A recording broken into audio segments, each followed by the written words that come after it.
Hello student, आज हम कक्षा 11वीं परमाणु संरचना का प्रतियोगी परीक्षा का लेक्चर के न्यूमेरिकल देखेंगे।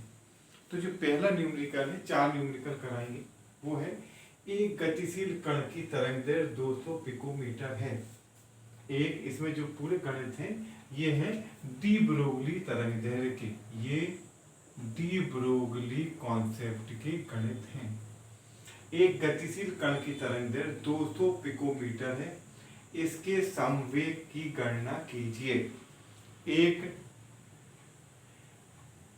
एक गतिशील कण है जिसकी तरंगदैर्घ्य है लैम्डा बराबर है 200 पिकोमीटर और हमें निकालना है इसका p यानी संवेग। इसका हमें संवेग को ज्ञात करना है।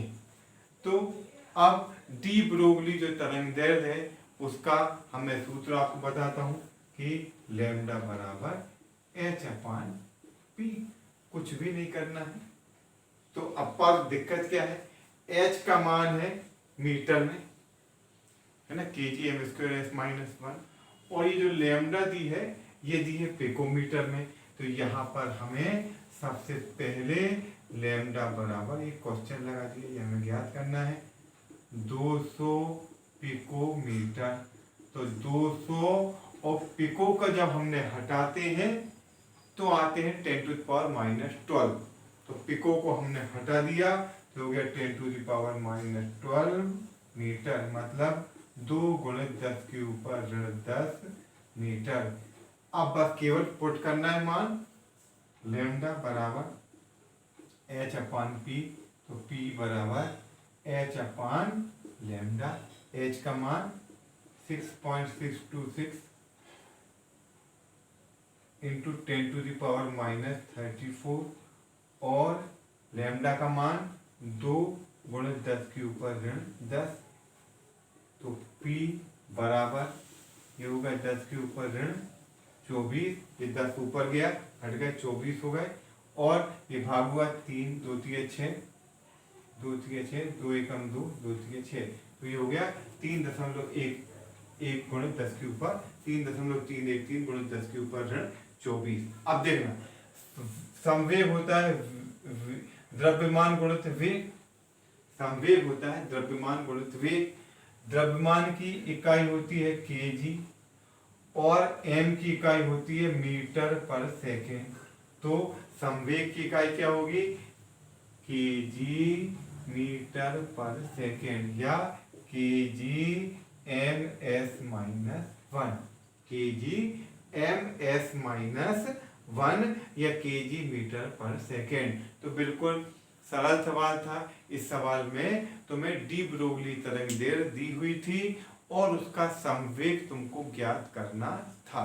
डी ब्रोगली तरंगदैर्घ्य दी थी और संवेग उसका तुमको ज्ञात करना था।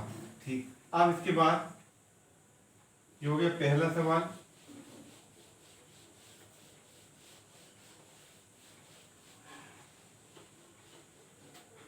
अब दूसरा, किसी इलेक्ट्रॉन की संगत तरंगदैर्घ्य किस वेग पर प्रोटॉन की तरंगदैर्घ्य के बराबर होगी। मतलब दोनों का हमें इलेक्ट्रॉन की तरंगदैर्घ्य और प्रोटॉन की तरंगदैर्घ्य का अनुपात के वेगों का अनुपात निकालना है जिन वेगों पर उनकी तरंगदैर्घ्य आपस में बराबर होगी। तो देखो, अब हमें पता है लैम्डा बराबर h/mv।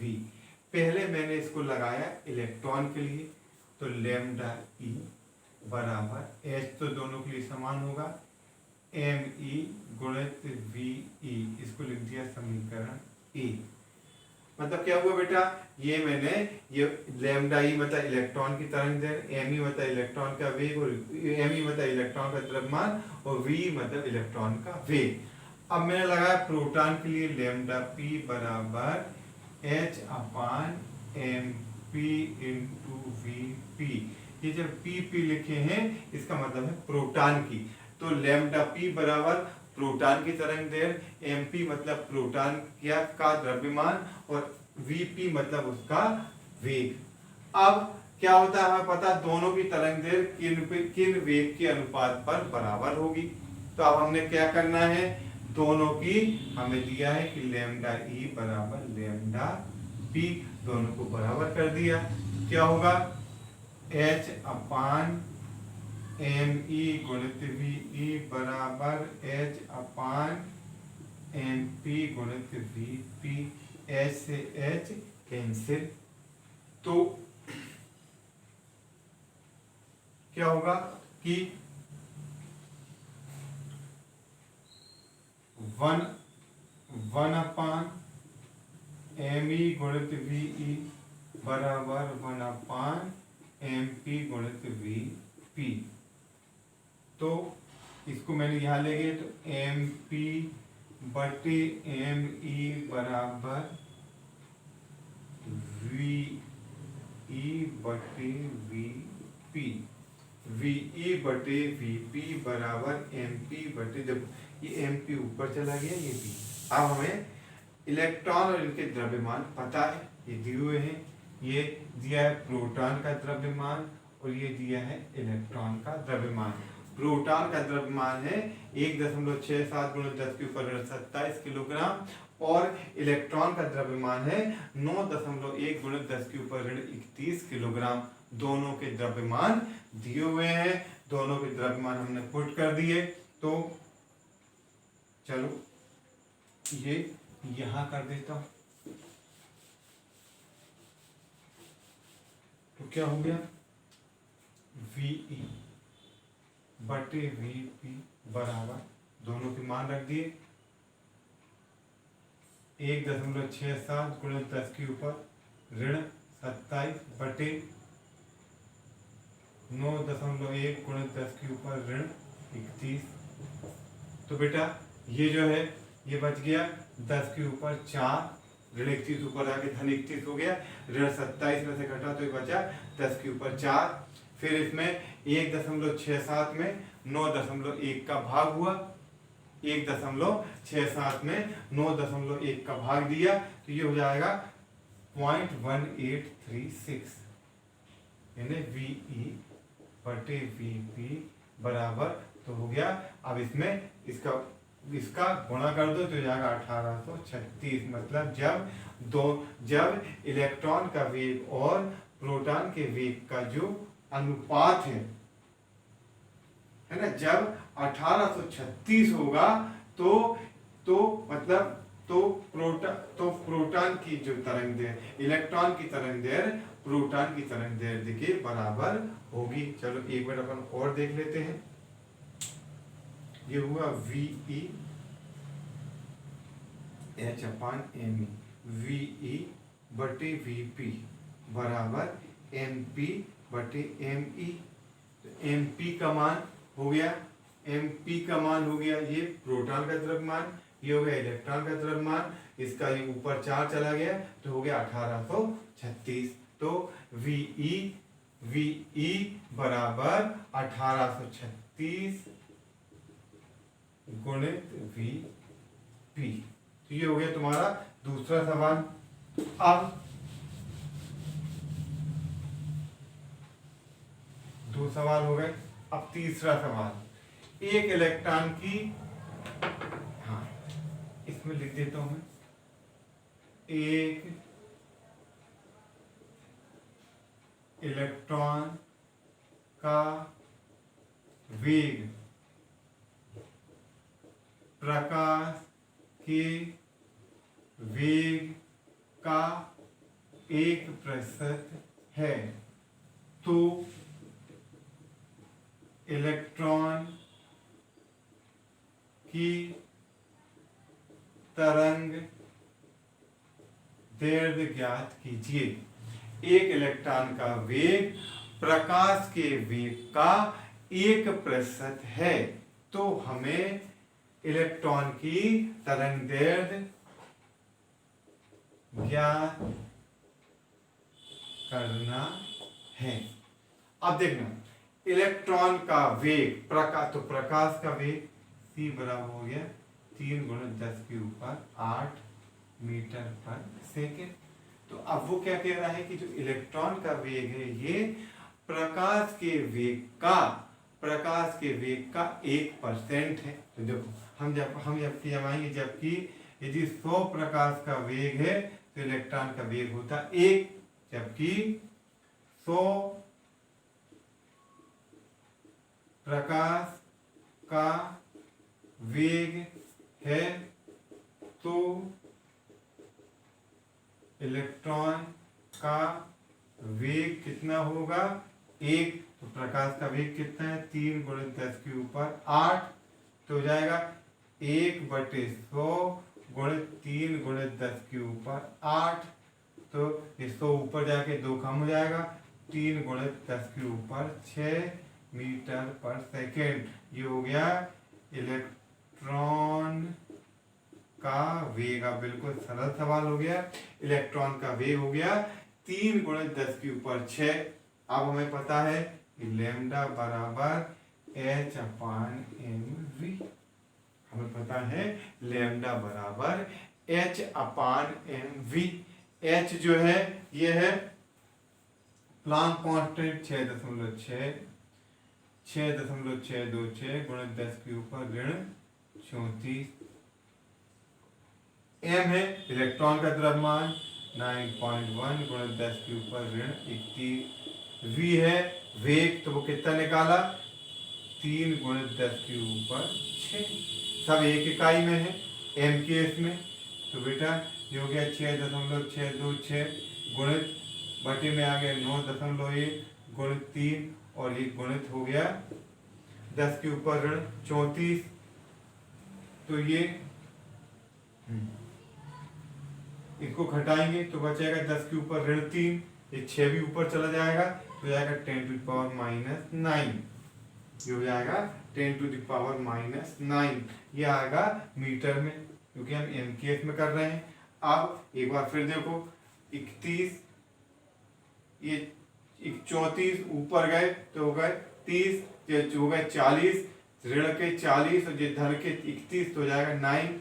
अब इसमें क्या है नीचे की संख्या बड़ी है, हमें उत्तर लाना है। तो अब हम क्या करेंगे, इसको एक पावर यहाँ घटा देंगे, फिर कर देंगे 10⁻⁻10 मीटर और जो है 66.26 बटे 3 एकम 3 और 3 नम 27। तो जब हम 27 में 66 का भाग देंगे तो लगभग ये जाएगा 2 बार, तो हो गया 2 × 10 के ऊपर -10 मीटर। ये हो गया 2 × 10 के ऊपर -10 मीटर। तो जो उस इलेक्ट्रॉन की तरंग दैर्घ्य ये होगी 2.4 × 10 के ऊपर -10 मीटर, जो प्रकाश के वेग के 1% से गति कर रहा है। बिल्कुल सरल सवाल है। अब इसके बाद अगला जो सवाल है वो है कि एक इलेक्ट्रॉन को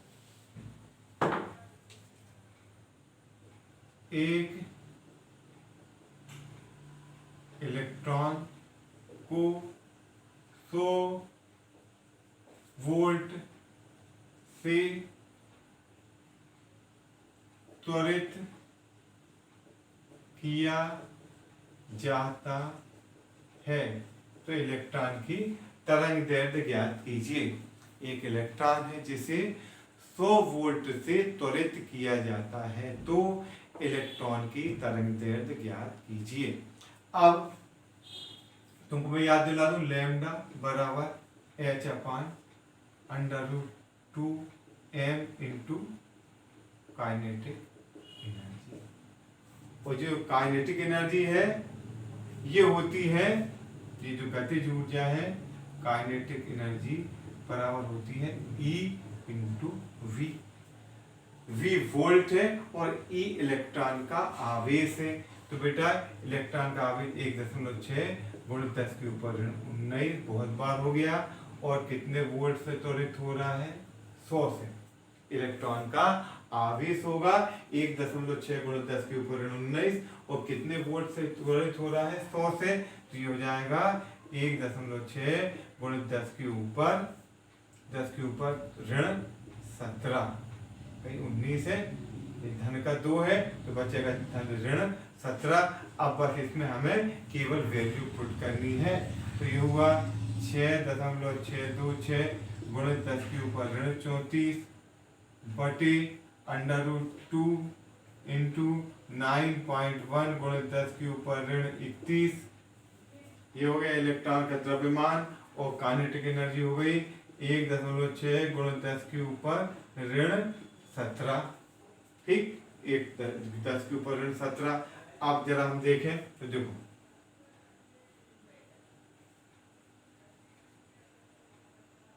6.626 गुणित 10 के ऊपर ऋण 34 बटे √ 16 दूनी 32। तो ये हो गया 3.2 गुणित 9.1 गुणित 10 के ऊपर ऋण 31 और 17, 7 और 1 8 4, 10 के ऊपर ऋण 48। अब ये 91 और 32 गुणा के 2 एकम 2 दोनों 18 कट पे 3 होती है 27 2 1 9 2।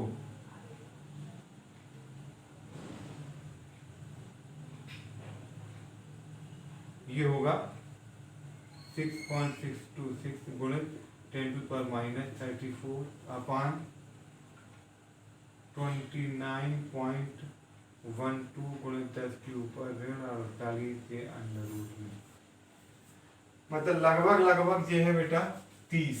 अब मैं तुमको एक बताता हूँ, देखो ऋण 48 बाहर आएगा तो बचेगा ऋण 24 है, यहाँ कर दे रहा हूँ।